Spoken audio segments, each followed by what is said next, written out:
দর্শক, ইতিমধ্যে আপনাদের জানাচ্ছিলাম বিভিন্ন আসনের ফলাফল ইতিমধ্যে আমাদের হাতে আসতে শুরু করেছে এবং বার্তা কক্ষে আমরা এই মুহূর্তে যেতে চাই সবশেষ তথ্য জানাতে। আমাদের সহকর্মী মারুফা রহমান আমাদের সঙ্গে যুক্ত হবেন। মারুফা, গণতান্ত্রিক মহোৎসবের চূড়ান্ত ধাপে পৌঁছে গেছি আমরা, এখন ফলাফল গণনা এবং আমরা যে ধাপে পৌঁছাচ্ছি, আপনার কাছে কি তথ্য রয়েছে, কি যুক্ত করবেন, জানাবেন। হ্যাঁ, আমার হাতে অনেকগুলো তথ্য আছে, যেটি বার্তা কক্ষে আমার সহকর্মীরা বিভিন্ন বুথ করে যেই তথ্যগুলো সংগ্রহ করছে নির্বাচন কমিশন প্রাপ্ত যেই ফলাফলগুলো, সেই ফলাফলগুলো।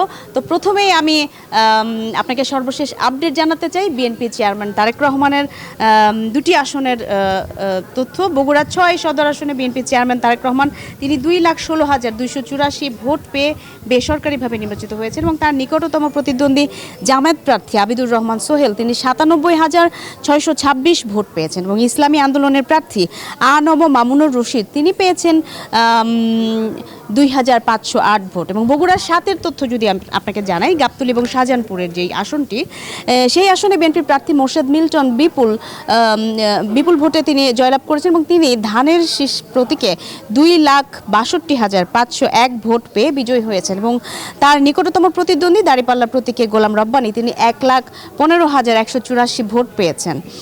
তবে এই ফলাফলে পোস্টাল ব্যালটের ফলাফল এখনও যুক্ত করা হয়নি। আমার হাতে আরও বেশ কয়েকটি আসনের নতুন ফলাফল রয়েছে। ভোলা 2-এ সেখানে বিজয়ী প্রার্থী হয়েছেন মোহাম্মদ হাফিজ ইব্রাহিম ধানের শীষ প্রতীকে। তিনি মোট 1,21,005 ভোট পেয়েছেন এবং তার নিকটতম প্রতিদ্বন্দ্বী জামায়াতের দাঁড়িপাল্লা প্রতীকে তিনি পেয়েছেন 93,498 ভোট মৌলানা ফজলুল করিম।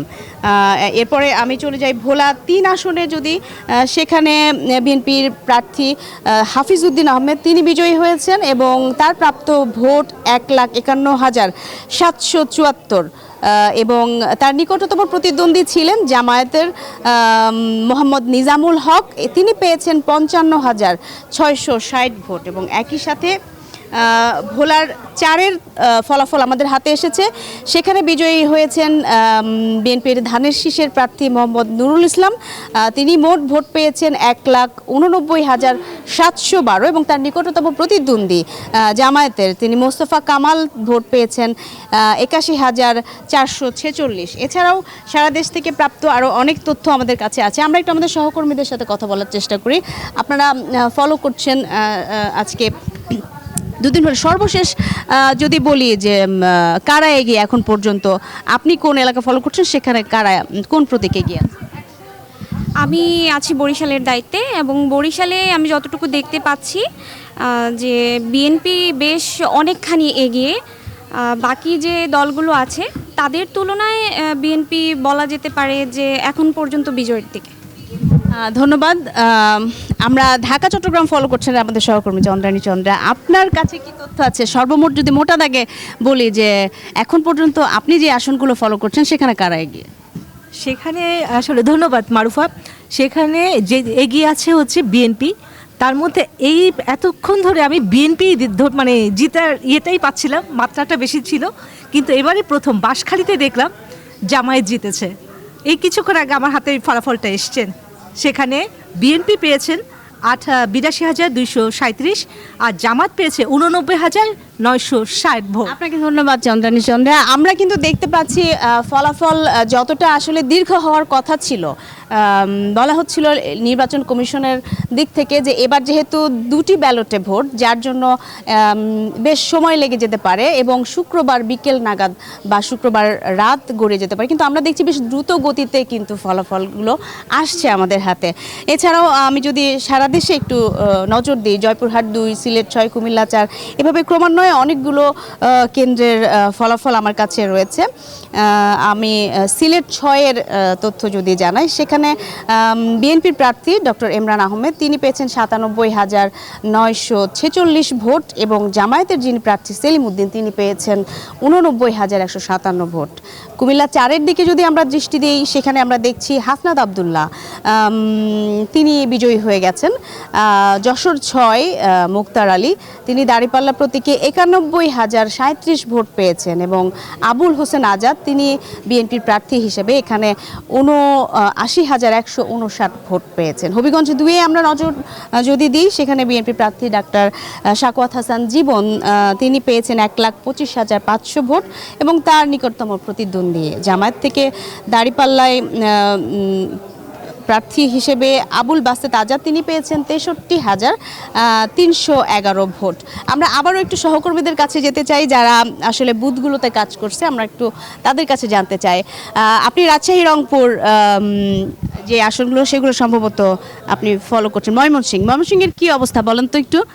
ময়মনসিংহে এখন পর্যন্ত যেটা দেখছি যে বিএনপি আগানো বিভিন্ন আসনগুলোতে। আমরা যদি বলি ময়মনসিংহ 11 যেটা হচ্ছে ভালুকায়, সেখানে ময়মনসিংহে আমরা কিছুক্ষণ আগে রেজাল্টটা পেয়েছি। সেখানে বিএনপির ফখরুদ্দিন আহমেদ বাচ্চু তিনি 11,214 ভোট পেয়ে বিজয়ী হয়েছেন এবং তার নিকটবর্তী যেই প্রার্থী তিনি স্বতন্ত্র, তিনি পেয়েছেন 65,591 ভোট। সব মিলে মোটা দাগে ময়মনসিংহে এখন পর্যন্ত মানে কারা এগিয়ে আছে? সব মিলে বিএনপি এগিয়ে আছে।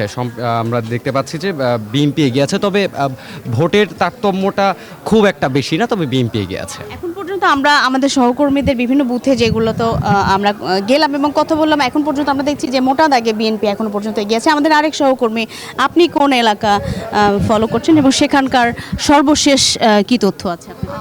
এখন পর্যন্ত সিলেটে বিএনপি দিচ্ছে এবং আমরা বেশ কয়েকটি ফলাফল পেয়েছি। এর মধ্যে হবিগঞ্জে প্রতিটি আসনে বিএনপি জিতেছে আমরা দেখতে পাচ্ছি।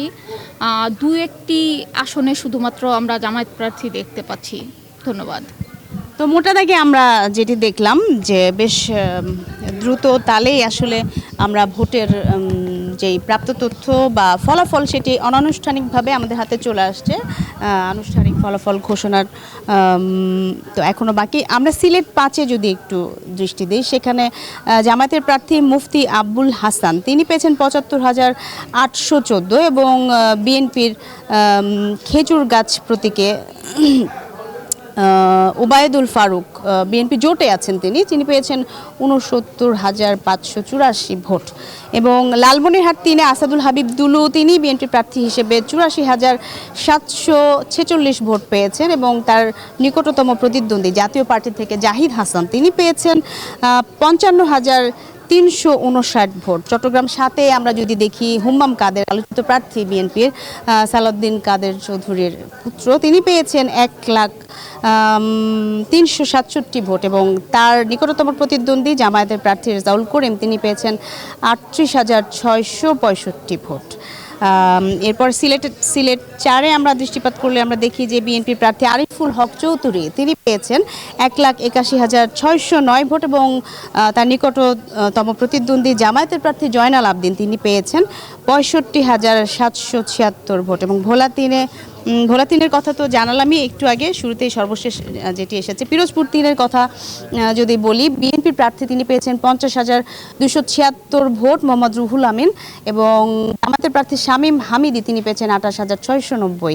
রাঙামাটি থেকে দীপন দেওয়ান বিএনপির হয়ে তিনি পেয়েছেন 1,99,849 এবং পহেলা চাকমা স্বতন্ত্র প্রার্থী হিসেবে পেয়েছেন 30,992 ভোট। কিশোরগঞ্জ 4 আমরা একদম শেষে চলে এসেছি, আর 2টি আসন আমাদের কাছে রয়েছে। অ্যাডভোকেট ফজলুর রহমান বিএনপির তিনি পেয়েছেন 1,32,553 ভোট এবং মোহাম্মদ রোকন শেখ জামায়াতের তিনি পেয়েছেন 55,646 ভোট এবং সিলেট 2 থেকে তাহসিনা রুশদি লুনা আলোচিত প্রার্থী ইলিয়াস আলীর স্ত্রী তিনি পেয়েছেন 1,16,697 ভোট এবং জামায়াতের দেয়ালঘড়ি প্রতীকে জোট থেকে জামায়াত জোট থেকে মোহাম্মদ মুনতাসির আলী তিনি পেয়েছেন 37,446 ভোট এবং সর্বশেষ খুলনা 6 আবুল কালাম আজাদ তিনি জামাতের হয়ে পেয়েছেন 1,50,308 এবং বিএনপি প্রার্থী এস.এম. মনিরুল হাসান পেয়েছেন 1,24,100। তো মোটামুটি অনেক জায়গায় খুব অল্প ব্যবধানে আমরা দেখছি বড় 2 জোটের প্রার্থীরা হাড্ডাহাড্ডি লড়াইয়ের মধ্যে রয়েছে এবং এখন পর্যন্ত মোটা দাগে বললে এগিয়ে রয়েছে বিএনপি। আমরা স্টুডিওতে ফিরে যেতে চাচ্ছি, আমাদের যারা সহকর্মীরা রয়েছেন নির্বাচনের বাকি খবর তারা জানাচ্ছেন। নিউজ রুম থেকে মোটামুটি এই তথ্য ছিল আসন ভিত্তিক যেই ফলাফলের বিষয়ে যেই আমাদের পরিসংখ্যানগুলো কাছে ছিল আমাদের, সেগুলো আসলে মোটামুটি এই ছিল। অসংখ্য ধন্যবাদ জানাচ্ছি সহকর্মী মারুফা রহমান।